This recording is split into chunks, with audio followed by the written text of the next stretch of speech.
فاضل بریلوی رحمۃ اللہ علیہ فرماتے ہیں کہ قیامت میں منظر اس طرح کا ہوگا کہ نبی پاک ہمارے آگے آگے چلیں گے اور ہمیں اللہ کی رحمت کی خوشخبری سناتے جائیں گے، اور جب حضور یہ خوشخبریاں سنائیں گے تو حضور کے لبھہ مبارکہ سے پھول گریں گے اور ہم ان کو اٹھاتے جائیں گے۔ فرماتے ہیں خود تو وہ تھوڑی دیر کے لیے روئیں گے اللہ کی بارگاہ میں کہ یا اللہ انہیں معاف کر دے، خود روئیں گے لیکن ہمیں ہنسا دیں گے۔ پیش حق مجدہ شفاعت کا سناتے جائیں گے، آپ روتے جائیں گے پر ہم کو ہنساتے جائیں گے۔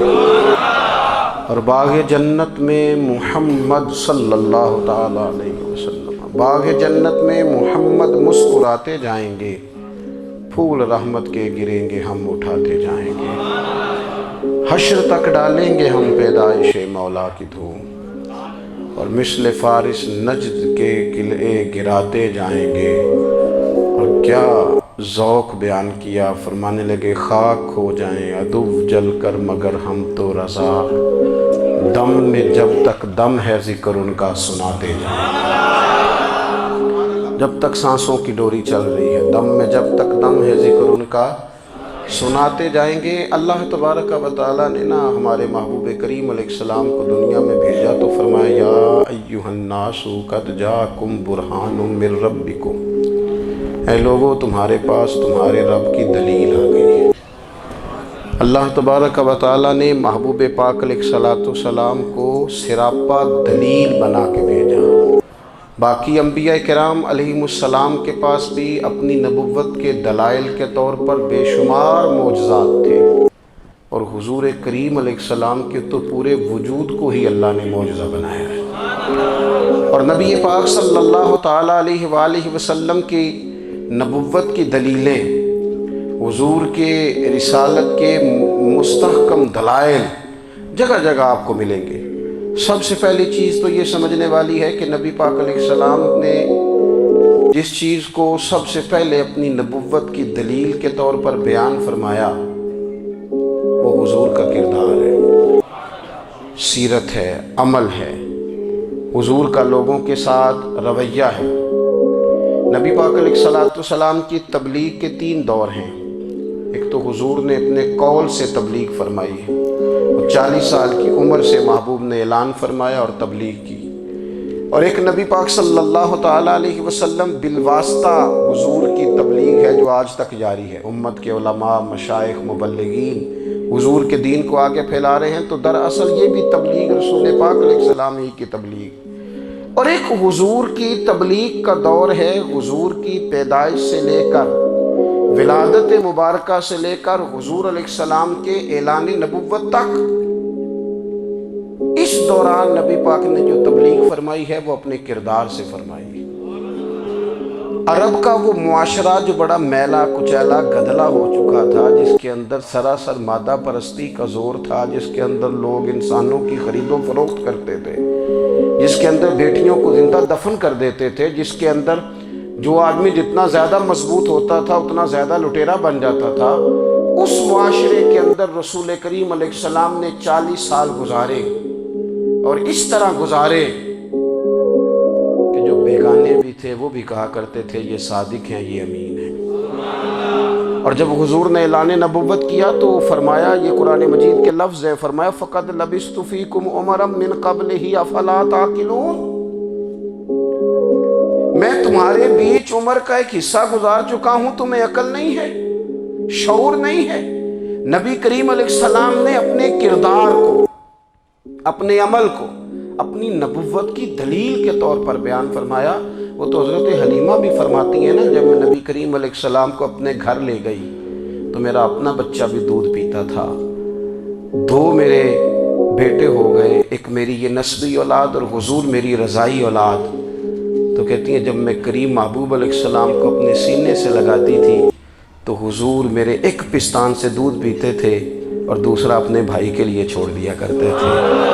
یہاں سے رسول کریم علیہ السلام نے کردار کے ذریعے تبلیغ، اور پھر اعلان نبوت سے پہلے ایک تنظیم عرب کے جوانوں پر، عرب کے سرداروں پر مشتمل بنائی گئی، جس میں نبی کریم علیہ السلام نے بڑا حصہ لیا سرکار نے، اور بڑے اہم لوگوں کو شعور حضور نے عطا فرمائے، وہ اس جماعت کا فیصلہ تھا کہ ہم سارے جوان، سارے بڑے لوگ ملیں گے۔ یہ حضور کے اعلان نبوت سے پہلے کی بات ہے۔ ہم بڑے لوگ ملیں گے، کسی بڑے کو کسی چھوٹے پر ظلم نہیں کرنے دیں گے، کسی آدمی کو کسی غریب کا حق نہیں کھانے دیں گے۔ حضور علیہ السلام نے نا اپنی کردار سے، اپنے عمل سے، اور آپ کا جو عمل ہوتا ہے نا وہ اصل ہوتا ہے۔ ایک ہوتا ہے آپ کوئی بات کرتے ہیں اور ایک ہوتا ہے کہ آپ کوئی عمل کرتے ہیں۔ آپ جب عمل کرتے ہیں تو عمل کے ذریعے بھی لوگوں تک بات پہنچتی ہے کہ دراصل آپ کا اٹھنا بیٹھنا چلنا پھرنا کیا ہے۔ میرے رسول کریم علیہ السلام کا اٹھنا بھی ایک نبی کا، بیٹھنا بھی ایک نبی کا، بات کرنا بھی ایک نبی کا، معاملات زندگی کرنا بھی ایک نبی کا، لین دین کرنا بھی ایک نبی کا۔ ایک شخص کہتے ہیں میں نے اعلان نبوت سے پہلے حضور علیہ السلام سے کچھ چیز خریدی تھی اور میں نے عرض کیا تھا آپ یہاں تشریف رکھیں، میں پیسے لے کے آتا ہوں۔ میں 3 دن کے بعد آیا۔ دیکھو یہ بات کرنی کتنی آسان ہے، بولنی کتنی آسان ہے، پر 3 دن یہاں میرے بھائی کو کسی شخص کو 2 گھنٹے انتظار کرنا پڑ جائے تو لوگ کہتے ہیں الانتظار اشد من القتل، یہ تو قتل سے زیادہ تکلیف والا معاملہ ہے منتظر رہنا کسی کا۔ کہتے 3 دن کے بعد میں آیا تو میرے رسول کریم وہیں تشریف فرمایا۔ بس اتنا فرمایا یار تم نے مجھے بڑی تکلیف میں ڈال دیا، 3 دن ہو گئے یہاں رکے ہوئے۔ تو حضور نے اپنے کردار کو، اپنے عمل کو، اپنے معاملات کو سب سے پہلے اپنی نبوت کی دلیل کے طور پر پیش کیا۔ کسی نے کیا خوب کہا تھا کہ جو تیری جان کے دشمن ہیں وہ بھی کہتے ہیں، وہ جو تیری جان کے دشمن ہے، بظاہر تو آئے ہیں نا ہجرت کی رات جان لینے، لیکن امانتیں حضور کے گھر میں رکھی ہوئی ہیں، امانتیں کاشانہ نور پہ پڑی ہیں۔ وہ جو تیری جان کے دشمن ہے وہ بھی کہتے ہیں کہ امین تو ہے اور صداقت کی آبرو تو ہے، امین بھی تو ہے، صداقت کی آبرو تو ہے۔ تو پہلے کردار، پھر دوسری بات، اللہ تعالیٰ نے اپنے محبوب علیہ السلام کو اپنا مطلق نائب بنا کر، اپنا محبوب اعظم بنا کر، ویسے ہی سارے انسانوں کے بارے میں کہا وَإِذْ قَالَ رَبُّكَ لِلْمَلَائِكَةِ إِنِّي جَاعِلٌ فِي الْأَرْضِ خلیفہ، میں زمین میں اپنا نائب بنانے والا ہوں۔ لیکن حضور علیہ السلام تو محبوب ہے نا، حضور کی نیابت تو محبوبیت کے درجے پر فائز ہے۔ تو رسول پاک کو رب کریم نے اس طرح کا بنا کے بھیجا کہ حضرت عبداللہ ابن رواحہ رضی اللہ تعالیٰ عنہ بیان فرماتے ہیں کہ اگر حضور کوئی معجزہ نہ بھی دکھاتے، نبی کریم علیہ السلام سے کوئی اعجاز لوگ نہ بھی دیکھتے، تو محبوب کا تو چہرہ ہی اس طرح کا تھا، لوگوں نے دیکھتے جانا تھا اور کلمہ پڑھتے جانا تھا۔ لیکن باوجود اس کے میرے رسول پاک کا اعجاز یہ ہے، کمال یہ ہے کہ حضور کبھی اشارہ کر دیں تو چاند 2 ٹکڑے ہو جائے، کبھی دعا مانگ دیں تو ڈوبا ہوا سورج واپس آ جائے، کبھی محبوب گزرنے لگیں تو پتھر آپ پر سلام پڑے، کبھی حضور پہاڑ پر چڑھ جائیں تو پہاڑ وجد میں آ کر جھومنے لگیں، محبوب کا کبھی نماز پڑھاتے ارادہ بن جائے تو اللہ تعالیٰ قبلے کا رخ ہی تبدیل فرما دے۔ کیا خوبصورت سوچ ہے اور کیا نظریہ دیتے ہیں بریلی کے امام۔ فرماتے ہیں اجابت کا جوڑا عنایت کا صحرا، دلہن بن کے نکلی دعائے محمد، اور اجابت نے جھک کر گلے سے لگایا بڑی ناز سے جب دعائے محمد۔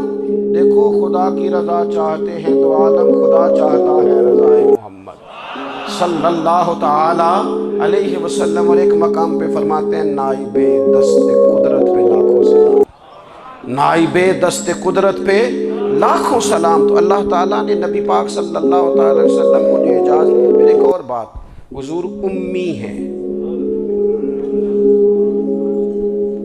دنیا میں آ کر محبوب نے کسی سے پڑھا ہی نہیں۔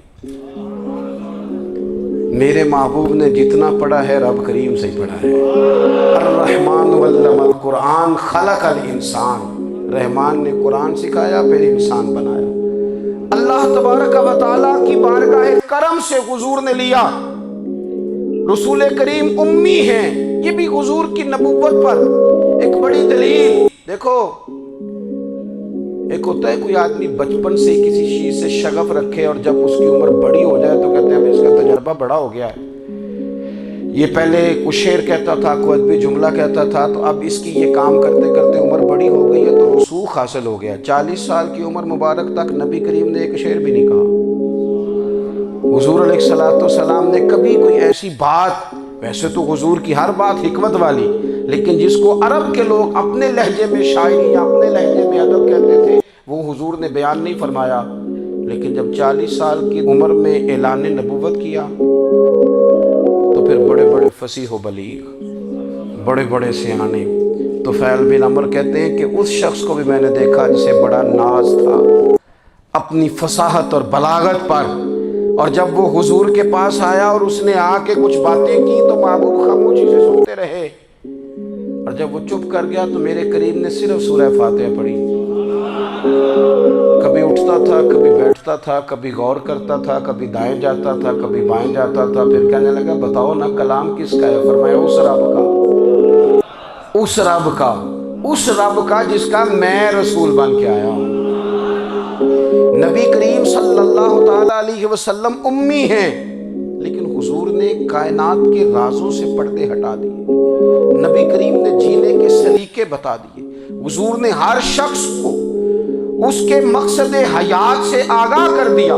نبی کریم علیہ السلام نے وہ فلسفہ حیات بیان کیا کہ لوگوں کو صرف جینے میں ہی مزہ نہیں آیا، مرنے میں بھی مزہ آنے لگا۔ لوگ آگے بڑھ بڑھ کے جانیں پیش کرنے لگے، اپنی اولادیں قربان کر، جو فلسفیوں سے کھل نہ سکا اور نکتہ بروں سے حل نہ ہوا، وہ راز ایک طیبہ والے نے بتلا دیا چند اشاروں میں۔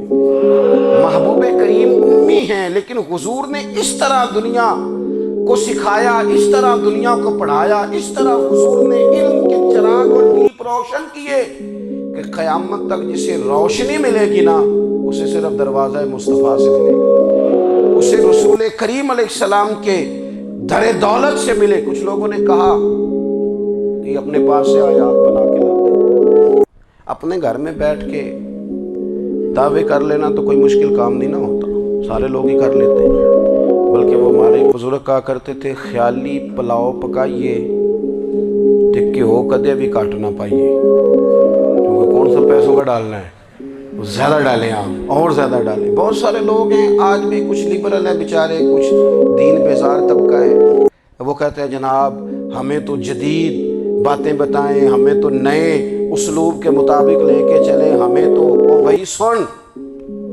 میرے نبی پاک علیہ السلام نے فرمایا میرا قرآن کبھی پرانا نہیں ہوگا، اسے پڑھ کے دیکھ، اس کی جدت کا حسن دیکھ، یہ تو کھلا ہوا باغ ہے، تو ایک دفعہ اس کے قریب آئے گا تو خوشبو ملے گی، دوسری دفعہ آئے گا تو اس سے زیادہ تازی ملے گی، ایک دفعہ پھل کھائے گا تو مزیدار ہوگا اور دوسرا کھائے گا ہو سکتا ہے شکل ملتی جلتی ہو لیکن ذائقہ بڑا نرالا ہوگا۔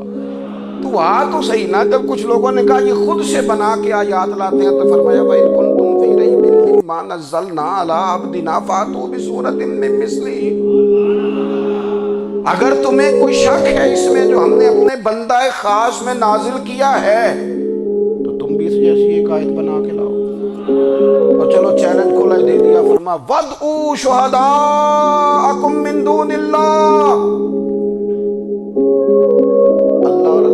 کو چھوڑ دو، تفسیری ترجمہ عرض کر رہا ہوں، یعنی صحابہ کو چھوڑ دو، حضور کے ماننے والوں کو چھوڑ دو، باقی ساری دنیا کے کافر اکٹھے ہو جاؤ، ایک آیت بس قرآن جیسی لے کے آؤ، ایک آیت لے کے آؤ، ان کنتم صادقین، اگر تم سچے ہو۔ جوانوں سنو، کہا ایک آیت، اور یہ چیلنج آج تک قرآن مجید کا موجود ہے، آج تک وَإِن كُنتُمْ فِي رَيْبٍ مِّمَّا نَزَّلْنَا عَلَىٰ عَبْدِنَا فَأْتُوا بِسُورَةٍ مِّن مِّثْلِهِ، تم قرآن کے مقابلے کی ایک صورت لے کے آؤ اور سارے حمایتی اکٹھے کر لو اپنے، ان کنتم صادقین، اگر تم سچے ہو۔ جواب تو ادھر سے آنا تھا نا، لیکن کائنات کے رب نے جواب بھی خود دیا، فرمایا فَإِن لَّمْ تَفْعَلُوا وَلَن تَفْعَلُوا، اگر تم نہ لا سکے، اور فرمایا تم لا سکتے بھی نہیں، اگر تم نہ لا سکے اور تم لا سکتے بھی، نہ خنجر اٹھے گا نہ تلوار تم سے، یہ بازو میرے آزمائے ہوئے ہیں، وَلَن تَفْعَلُوا، تم لا بھی نہیں سکتے، فَاتَّقُوا النَّارَ الَّتِي وَقُودُهَا الناس والحجارہ، پھر اس آگ سے ڈر جاؤ جس کا ایندھن آدمی اور پتھر ہے۔ اعدت للکافرین، بنائی کافروں کے لیے، بنائی مومنوں کے لیے تو رب نے جنت بنائی ہے۔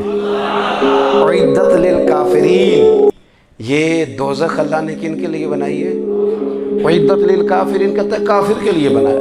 تو اللہ تبارک و تعالیٰ نے میرے رسول پاک صلی اللہ تعالیٰ علیہ وسلم کو وہ کتاب عطا فرمائی، اور پھر حضور کی فصاحت و بلاغت، معرفت۔ دیکھو ایک ہوتا ہے گھنٹوں باتیں کرنا، ایک ہوتا ہے کئی والیم پر مشتمل، کئی جلدوں پر مشتمل کتب کا لکھنا، اور ایک ہوتا ہے کسی بندے کا ایک بات کرنا اور سامنے والے کی طبیعت کو اتنا جگا دینا کہ اگلی بات فوراً ہی اس کی سمجھ میں آ جائے۔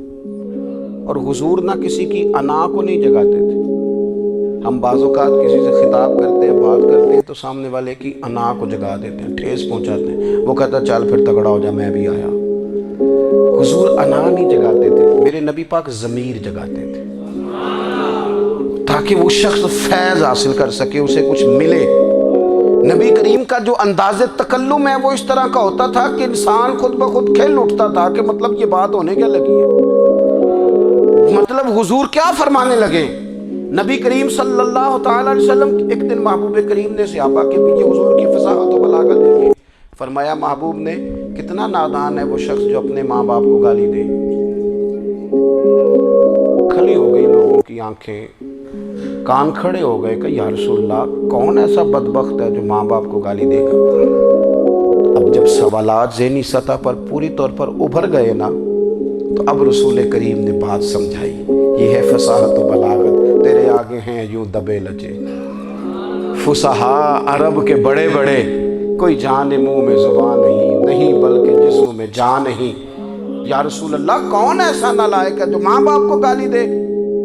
اب جب ذہنی سطح یہاں تک ابھر آئی تو اب حضور نے سمجھایا، فرمایا جب تم کسی کے ماں باپ کو گالی دو گے نا تو وہ بھی تو جواب میں تمہارے ماں باپ کو دے گا نا۔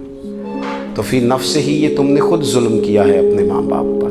کیوں تم نے ایسا لہجہ اختیار کیا کہ جس سے سامنے والے کی انا جاگ جائے اور وہ تمہارے مقابلے میں آ کر کے کھڑا ہو جائے؟ کیوں تم نے اس طرح کے انداز اختیار کیے کہ جس سے سامنے والا بھی سارے پنجے کھڑے کر کے باہر نکل آئے اور کہے آ جاؤ پھر میں بھی میدان میں حاضر ہوں؟ رسول کریم کی فصاحت بلاغت دیکھیں نا، حضور 2-4 جملوں میں ساری بات سمجھا جاتے ہیں۔ ایک حدیث پاک اگر ہماری سمجھ میں آ جائے، ایک روایت نبی پاک صلی اللہ تعالیٰ علیہ وسلم نے فرمایا خوبصورت مسلمان وہ ہے جو بے مقصد باتوں کو چھوڑ دے۔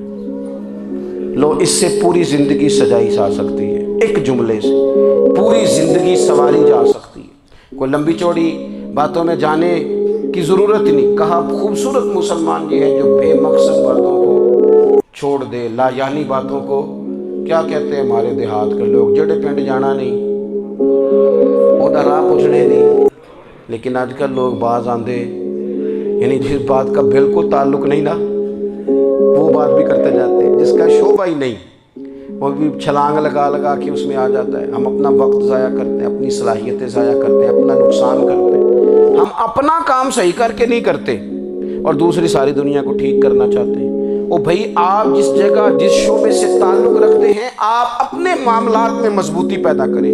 حضور نے اپنی فصاحت کے ساتھ بلاغت کے ساتھ لوگوں کو قائل کیا، اور قرآن مجید کی تاثیر کا یہ اثر میرے کریم رسول نے دکھایا کہ رات کو جب حضور بیٹھ کے قرآن پاک پڑھتے تھے نا، جب یاسین والے نبی خود یاسین کی تلاوت کریں، جب طٰہٰ والے محبوب خود طٰہٰ کی تلاوت کریں، غور کرو نا جب مدثر والے محبوب خود ان جملوں کو ادا کریں، یعنی جن کے بارے میں آیت آئی ہے جب وہی یہ آیت پڑھیں کہ اِنَّا أَعْطَيْنَاكَ الْكَوْثَرَ، یعنی جن کا ذکر ہو رہا ہے جب وہ یہ بات کریں کہ یا ایھا النبی انا ارسلناک شاہدا ومبشرا ونذیرا لتؤمنوا باللہ ورسولہ وتعزروہ وتوقروہ وتسبحوہ بکرۃ واصیلا، جن کے بارے میں آیت آئی ہے جب وہ یہ کہہ رہے ہوں کہ ورفعنا لک ذکرک، جب وہ کہہ رہے ہوں والضحیٰ واللیل اذا سجا، ذرا اس کیفیت کو دیکھیں جب محبوب خود پڑھ رہے ہو، اور جو حضور پر آئی ہیں اس کا ذائقہ، اس کا لطف، اس کا انداز بھلا کیا ہوگا۔ حضور جب رات کو پڑھتے تھے نا قرآن پاک، تو جو پکے کافر تھے نا، ابو جہل جیسے لوگ، وہ بھی جھاڑیوں میں چھپ چھپ کے مدینے والے کی تلاوت سنا، حضور کی تلاوت سنا کرتے تھے۔ یہی بہتر ہے کہ پردوں میں وہ پردہ پوش رہے، وہ اگر پردے ہٹا دے تو کسے ہوش رہے۔ رسول کریم علیہ السلام کی تلاوت کا سننا، قریب جانا، یہ اعجاز ہے۔ حضرت فاروق اعظم کہتے ہیں میں طبیعت کا بڑا ڈاٹا تھا، مزاج کا بڑا سخت تھا، زندگی ہمیشہ ڈٹ کر گزاری، باتوں پر کھڑا رہنا آتا تھا، پر جب میری بہن نے مجھے چند آیتیں سنائی نا تو میں تڑپ ہی گیا۔ کروں آیا سا مار مقامنے نو، ہن مینو مار دے لے چلو، اوے متے عمر دی عمر برباد ہو جائے جتھے عمر سوار دے لے چلو۔ یہ اعجاز ہے رسول کریم صلی اللہ تعالیٰ علیہ وسلم پر نازل ہونے والی کتاب کا۔ پھر حضور نے خبریں دی، نبی پاک نے خبریں دی۔ حضور نے فرمایا روم فتح ہوگا، وہ ہوا۔ نبی کریم علیہ السلام نے فرمایا شام فتح ہوگا، تو شام فتح ہوا۔ فرمایا ایران فتح ہوگا، تو ایران فتح ہوا۔ سراقہ بن مالک کہتے ہیں ایک گاؤں پر بھی مسلمانوں کی حکومت نہیں تھی، ایک گاؤں پر حضور مکہ مکرمہ سے نکل رہے تھے، مدینہ طیبہ تشریف لے جا رہے تھے، ابھی راستے میں تھے، میں 100 سرخ اونٹوں کے لالچ میں معاذ اللہ حضور کو گرفتار کرنے پہنچ گیا۔ محبوب نے حکم دیا، حضور کا معجزہ میں نے آنکھوں سے دیکھا، میرا گھوڑا زمین میں دھستا چلا گیا، میں نے معافی مانگی، حضور نے معاف کر دیا۔ میں نے سمجھا اچانک ہو گیا ہے، یہ منوانا بھی بڑا مشکل کام ہے۔ شجر و حجر پہچان گئے، انسان کی نظروں میں شاکی رہا۔ یہ کچھ ایسے لوگ ہیں جن کو منوانا توبہ توبہ، ماننے کو تیار نہیں، دیکھ دیکھ کے بھی ماننے کو تیار نہیں، ماننے کو تیار ہی نہیں۔ کہتے ہیں کہ میں نے پھر چاہا آگے بڑھنا تو پھر زمین کے اندر میرے گھوڑے کے پیر دھنسنے لگے، پھر معافی مانگی۔ کریم تیرے معاف کرنے کی ادا پہ بھی قربان جائیں۔ یہ نہیں فرمایا کہ تو بار بار یوں ہی کرتا ہے، فرمایا معافی مانگتا ہے، جا میں نے معاف کیا۔ کہتے ہیں 3 دفعہ میں آگے بڑھا، 3 دفعہ حضور نے معاف کیا تو مسکرا کے فرمانے لگے تو یہاں مجھے گرفتار کرنے آیا ہے، وہ کیسر روم کا علاقہ فتح ہوگا۔ وہ کنگن جو پہنتا ہے نا ہاتھوں میں، بادشاہ کے کنگن معروف ہیں، وہ تیرے ہاتھوں میں آئیں گے۔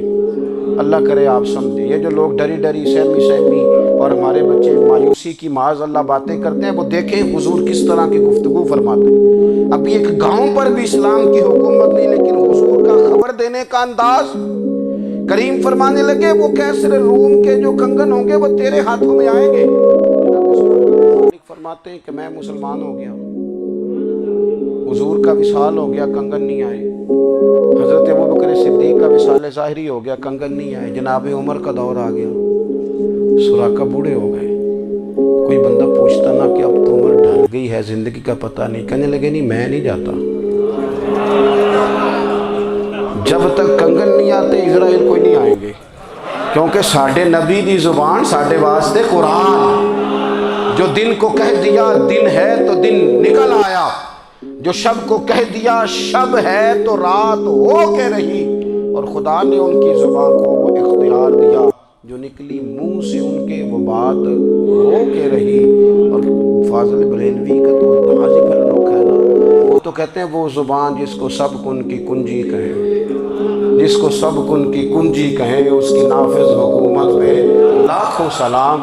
کہنے لگے نہیں آتے حضرت اسرائیل، فکر نہ کرو، بوڑھے ہو گئے تھے، نکلنا گھر سے بند کر دیا تھا، حضرت عمر کا دور تھا، کنگن آ گئے۔ حضرت فاروق اعظم نے ان کے پوتوں سے، نواسوں سے، بچوں سے کہا جاؤ بلا کے لاؤ، کا دادا جان بوڑھے ہیں، فرمایا تم کان میں کہہ دینا کنگن آ گئے، پھر تم دیکھنا تو صحیح۔ پھر حضرت سراقہ آئے، حضور نے جو خبریں دیں، نبی پاک علیہ السلام نے جو گزشتہ قوموں کے احوال بیان کیے، اور پھر میرے نبی پاک علیہ السلام نا دنیا میں عزتیں دینے آئے، عزتیں۔ یہ مزاج ہمیں کم کرنا چاہیے، یہ جو ہم ساری زندگی اس کام میں لگا دیتے نا کسی کو نیچا کیسے دکھانا ہے، یہ انداز حضور نے نہیں ہمیں دیا۔ آپ دیکھو حضور تشریف لائے تو ہمیں پتہ چلا کہ حضرت یوسف جیسا سونا کوئی نہیں، حضور تشریف لائے تو ہمیں پتہ چلا کہ حضرت داؤد جیسی خوبصورت آواز کسی کی نہیں، حضور تشریف لائے تو ہمیں پتہ چلا کہ جناب عیسیٰ علیہ السلام کا فقر اختیاری کس طرح کا تھا، محبوب تشریف لائے تو ہمیں پتہ چلا کہ حضرت موسیٰ کا جلال کس طرح کا تھا۔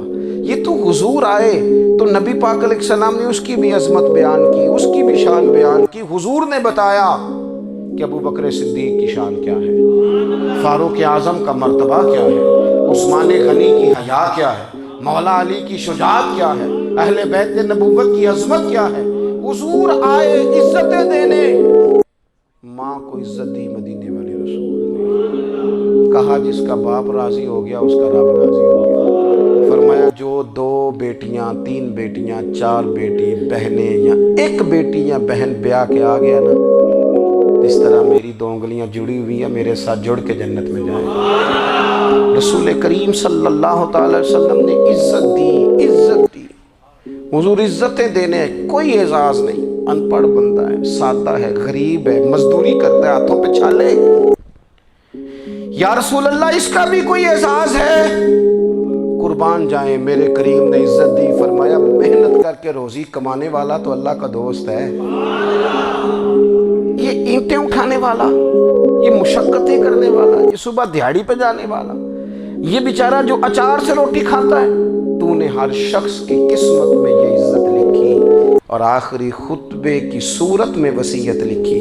رسول کریم نے ہر بندے کو اعزاز دیا، عظمتیں دی، حضور عزتیں دینے آئے، نبی پاک علیہ السلام نے اعزازات دیے، حضور نے نوازا، یہ ساری چیزیں میرے رسول پاک کی تشریف۔ اور پھر یہ جو حضور کے صحابہ اور اہل بیت ہیں نا، یہ بھی میرے نبی پاک کی نبوت کی دلیل ہے، اتنی جلدی انقلاب آیا نہیں کرتے، وہ کل تک جو رہزن تھے حضور نے راہبر بنا دیے، وہ لوگ جو کل تک ایک دوسرے کے گلے کاٹ کے کھاتے تھے، ایک دوسرے کو مارتے تھے، تکلیف پہنچاتے تھے، برادریزم پہ لڑتے تھے، حضور نے بھائی بھائی بنا دیے، ایک پلیٹ میں کھانا کھانے لگے، سیدنا بلال حبشی، صہیب رومی، سلمان فارسی، حضور نے یوں کر کے ملا دیا۔ نبی کریم علیہ السلام نے تقسیمیں ختم کر دی دنیا میں، حضور کے صحابہ نے اپنا کردار اس طرح کا دکھایا، اتنا بلند کیا، اور صحابہ کرام علیہم رضوان اس کو دیکھ کر اتنی بلندیوں پہ گئے کہ گواہیاں اللہ کا قرآن دیتا ہے، فرمایا محمد الرسول اللہ والذین معہ اشداء علی الکفار رحماء بینہم تراہم رکعا سجدا یبتغون فضلا من اللہ ورضوانا، فرمایا یہ جو میرے محبوب کے ساتھ والے ہیں کافروں پر سخت ہیں، آپس میں نرم دل ہیں، تم جب بھی انہیں دیکھو گے سجدے کرتے دیکھو گے، رکوع کرتے دیکھو گے، تم انہیں دیکھو گے اللہ کی رضا کے متلاشی ہیں، انہیں ساری مادہ پرستی سے نکال کر محبوب نے رب کی رضا کے رستے پہ ڈال دیا۔ میرے نبی کریم سید عالم صلی اللہ تعالیٰ علیہ وسلم کی نبوت کے دلائل کے طور پر یہ ساری چیزیں آئیں۔ بس میں بات سمیٹنے لگا ہوں، حضور کا جو اخلاق ہے نا، وہ بھی نبی کریم علیہ السلام کی نبوت کی بہت بڑی دلیل ہے۔ وَإِنَّكَ لَعَلَىٰ خُلُقٍ عَظِيمٍ، محبوب ہم نے آپ کو نا خلق عظیم کا مالک بنایا ہے۔ کچھ لوگ سمجھتے ہیں صرف آپ کا بولنے کا انداز ٹھیک ہو تو آپ با اخلاق ہیں، نہیں بھائی، بولنے کا انداز ٹھیک ہونا با اخلاق نہیں، سچ بولنا اخلاق کی علامت ہے، آپ کا حق بات کرنا اخلاق ہے، آپ کا صحیح گواہی دینا اخلاق ہے، آپ کا اللہ تعالیٰ کی طرف سے آزمائش آنے پر صبر کا مظاہرہ کرنا اونچا اخلاق ہے، رب نعمت دے تو آپ کا وجود ڈھلتا جائے شکر میں، یہ اخلاق ہے۔ رب کریم اگر آپ کو کسی وقت کسی آزمائش میں اپنی حکمت سے ڈالتا ہے تو عزت نفس کو برقرار رکھنا، خودداری کو برقرار رکھنا، یہ اخلاق۔ نبی پاک نے اعلیٰ ترین اخلاق کی بات بتائی، اعلیٰ ترین۔ حضور نے لوگوں سے بیعت لیتے وقت کہا تھا میرے ہاتھ پر بیعت کرو، چوری نہیں کرو گے۔ نبی پاک علیہ السلام نے مختلف امور پر بیعت لی۔ حضرت حکیم بن حزام کہتے ہیں حضور نے میرے ہاتھ میں ہاتھ رکھ کے کہا میرے ہاتھ پہ ہاتھ رکھ کے بیعت کرو کہ کسی دنیا دار سے سوال نہیں کرو گے، خودداری سے زندگی گزارو گے، عزت نفس جو رب نے تمہیں دیا ہے تم اس پر راضی رہو گے، لوگوں کی جیبوں کو ٹٹولنا، دوسروں کی دولتوں پہ راج کرنا، دوسروں کے مال پر نگاہیں ڈالنا اللہ کے حبیب نے پسند نہیں کرا۔ اب بیعت کرو کہ تم کبھی کسی سے سوال نہیں کرو گے، حد ہو گئی۔ نبھانے والوں نے پھر اس عہد کو نبھایا اور کمال کر دی۔ حضرت حکیم بن حزام گھوڑے پہ بیٹھے تھے، ہاتھ میں درہ تھا، وہ زمین پہ گر گیا، قریب غلام کھڑا تھا، حضرت حکیم بن حزام خود گھوڑے سے اترے، درہ اٹھایا، دوبارہ گھوڑے پہ بیٹھے، غلام عرض کرنے لگا حضور مجھے بتا دیتے میں اٹھا کے دے دیتا۔ آنکھیں چمک اٹھیں، فرمانے لگے کیسے بتا دیتا؟ اپنے رسول سے وعدہ کیا ہے کبھی کسی سے سوال نہیں کروں گا، کبھی سوال نہیں کروں گا۔ اللہ کے محبوب نے ہمیں اعلیٰ اخلاقی قدروں کی بات ہمیں سکھائی ہے۔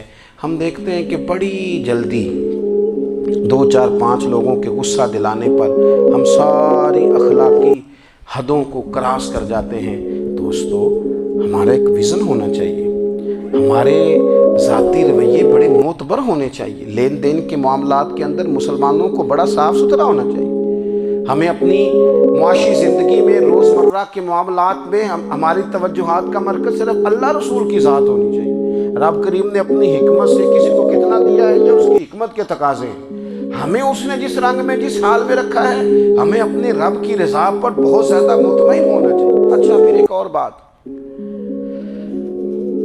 جن چیزوں کو ہم نے دکھ بنایا ہے نا یہ تو وہاں دکھ تھا ہی نہیں۔ مہینہ مہینہ چولہا نہیں جلا لیکن کسی جگہ اظہار غربت ہے، حضور کی اولاد پاک کا یا صحاب کا یا ازواج کا۔ مہینہ مہینہ چولہا نہیں جلا لیکن یہ اخلاق عالیہ کا حسن دیکھو، اپنے گھر مہینہ مہینہ چولہا نہیں جلا، جو مانگنے آیا اسے جھولی بھر کے عطا فرمایا، کوئی دروازے سے خالی نہیں گیا۔ عزیز بھائی اگر زندگی میں اخلاقی قدریں ہم اپنا لیں اور ہم تھوڑا تھوڑا کر کے اپنے آپ کو تبدیل کریں، ساری زندگی توجہ رہی کہ فلاں کیا کر رہا ہے فلاں کیا کر رہا ہے، تھوڑا سا گردن کو جھکا کے اپنے اوپر توجہ ڈالیں، اپنے آپ کو وقت دیں، حضور کے اخلاق عالیہ کی روشنی میں، تعلیمات حسنہ کی روشنی میں ہم اپنے کردار و عمل پر تھوڑی توجہ دیں۔ اس وقت بہت بڑی تعداد میں امت مسلمہ ہے اور ایسا نہیں ہے کہ دولت نہیں ہے، دولت سے بھی سرشار ہے۔